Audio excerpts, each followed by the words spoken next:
대구와 경북 지역에는 4대강 문제라든가 그리고 사드 지역 배치 문제 그리고 친박, 지역을 연고로 한 친박들의 몰락 등 이런 전국적인 이슈들이 많았습니다. 인터뷰에도 나왔지만은 사드 문제 같은 경우에는 중국과의 경제 교류 문제 그리고 대북 문제, 동북아 뭐 정치적인 문제 어떻게 보면 세계적인 문제인데도 불구하고 우리가 제대로 다루었는가 하는 이 비판이 내부에서도 이제 제기가 되고 있는데요.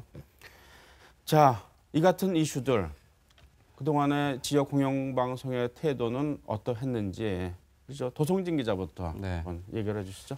그 VCR에 언급된 내용 중에서 제 가슴에 상당히 아프게 가슴에 박힌 문구가 있었는데요.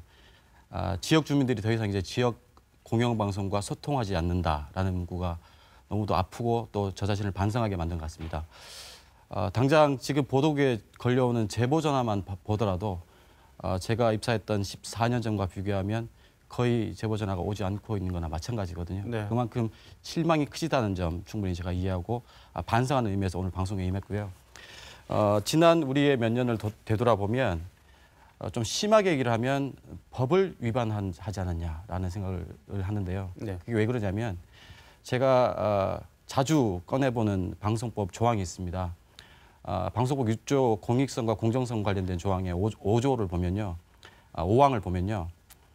방송은 상대적으로 소수이거나 이익 추구 실현에 불리한 집단이나 이런 사람들의 이익 실현에 좀 더 충실해야 된다. 이런 조항이 있는데 그런 조항에 비춰봤을 때 과연 MBC가 대구 MBC가 지역 공영방송으로서 그런 굵직한 이슈들, 4대강이나 사드 같은 그런 굵직한 이슈들에 있어가지고 피해받는 소수들의 목소리를 과연 공영방송의 책무에 맞게 실행했냐를 봤을 때 법을 위반하지 않았냐라고까지도 저는 생각을 하고 있습니다.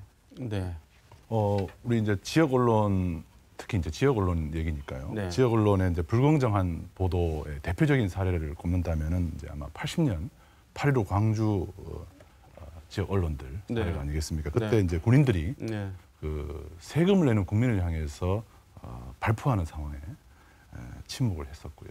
그리고 진실을 외면하고 침묵한 언론들은 이제 광주 MBC, KBS 이런 곳이 이제 성난 시민들에 의해서 이제 불에 타기도 했습니다. 그리고 이제 세월호 때도 보면요, 지역 방송인 이제 목포 MBC는 이제 진실을 알리려고 했었죠. 그러나 본사인 서울 MBC에 의해서 진실이 이제 은폐되기도 했었습니다. 네. 그래서 이런 그 불공정 보도의 대가가 결국에 이제 시민들의 생명과 안전에 직접적인 영향을 미칠 수 있음을 보여주는 그런 사례들이 아닌가 싶습니다. 네.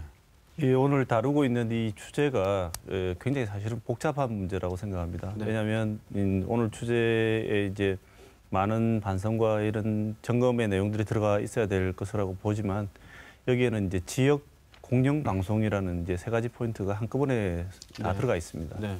지역이라는 것이 갖고 있는 특성이 가지고 있는 한계와 그 문제점, 공영 방송이 무엇인가에 대한 문제점, 그다음에 방송이라는 것이 지금 뉴미디어가 등장하고 있는 이 상황에서 어떤 의미를 지닐 수 있는가에 대한 문제점이 복합적으로 결합되어 있는 문제가 지역 공영 방송의 문제라고 생각합니다.